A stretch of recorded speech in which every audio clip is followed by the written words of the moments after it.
Hello friends, नमस्कार। Welcome to my channel Shanti peace of mind.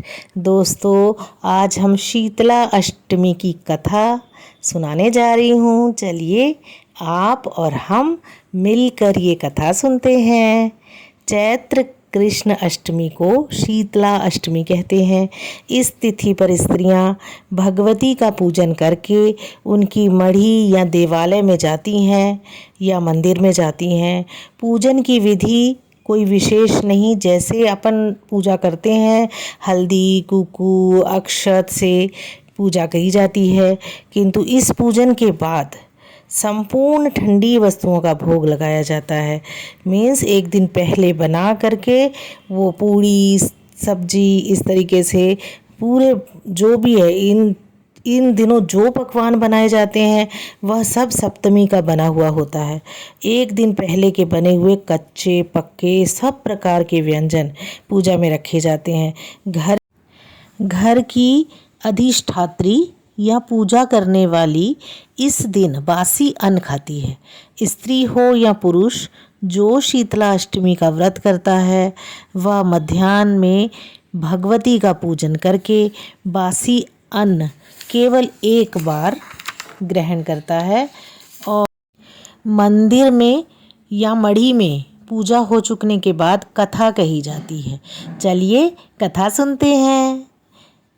किसी राजा के पुत्र को शीतला या चेचक निकली थी और उसी नगर में एक काछी के लड़के को भी शीतला यानी कि चेचक निकली थी। काछी बहुत गरीब था, परंतु भगवती का बहुत उपासक था।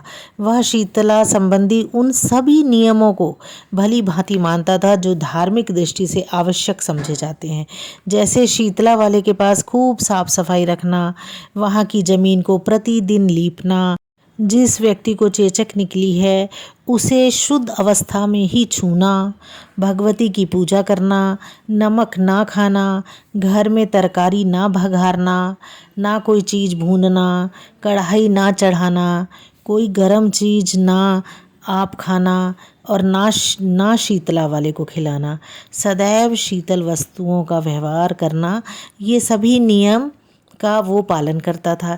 इससे उसका लड़का शीघ्र ही चंगा हो गया। राजा के यहाँ राजकुमार को शीतला निकलने के कारण भगवती के मंडप में शतचंडी का पाठ बैठा था। नित्य हवन और बलिदान होते थे।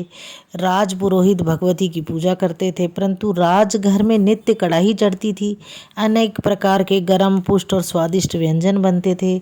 हर तरह की तरकारियों के साथ मांस भी पकता था और उन व्यंजनों की गंध पाकर राजकुमार मनमानी चीज़ें खाने को मांगता था और सब चीज़ें उसे खाने को दे दी जाती थी। इस कारण राजकुमार पर शीतला का अधिकाधिक प्रकोप होता जाता था और उसके शरीर में बड़े बड़े फोड़े निकल आए थे, खुजली होती थी और सर्वांग में जलन पैदा होती थी। राजा रानी ज्यों ज्यों शीतला की शांति के उपाय करते थे, त्यों त्यों उसका प्रकोप अधिक होता जाता था। जब राजा को यह समाचार मिला कि राजकुमार के साथ ही एक काछी के लड़के को भी शीतला निकली थी और वह बिल्कुल अच्छा हो गया, तब राजा के मन में एक प्रकार की ईर्ष्या उत्पन्न हुई।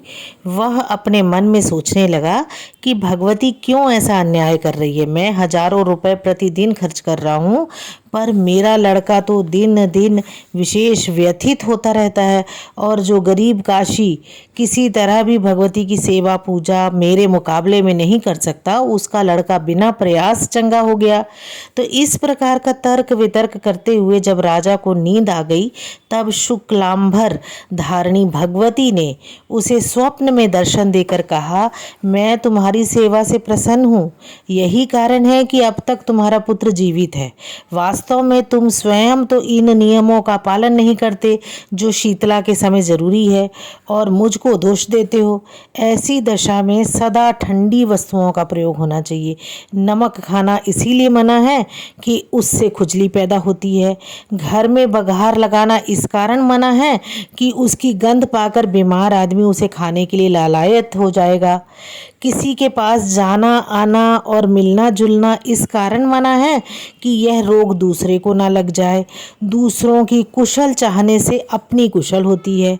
भगवती की बातें सुनकर राजा ने विनती की और कहा, हे माता, अब मुझे जो आज्ञा हो वह करूं, परंतु पुत्र की रक्षा कीजिए। भगवती ने कहा, आज से तुम कड़ाही ना चढ़ने दो, शीतल पदार्थ राजकुमार को खिलाओ और इसी प्रकार शीतल पदार्थ का मुझे भोग लगाओ। यह कहकर देवी अंतर्ध्यान हो गई। राजा ने सवेरे ही विधिवत भगवती का पूजन प्रारंभ किया। देव योग से उसी समय से राजकुमार की तबीयत ठीक होने लगी। कुछ दिनों के बाद राजकुमार बिल्कुल अच्छा हो गया। जिस दिन भगवती ने राजा को स्वप्न में दर्शन दिए थे, उस दिन चैत्र कृष्ण सप्तमी थी। राजा ने नगर में ढिंडोरा पिटवा दिया कि अष्टमी को सब लोग बासी अन्न और शीतल पदार्थों का भोग लगाकर भगवती की पूजा करें और अष्टमी को शीतला अष्टमी कहा जाए।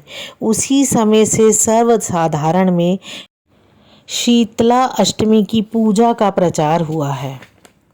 अधिकांश देखा गया है कि चैत्र और बैसाख में ही शीतला का प्रकोप अधिक होता है।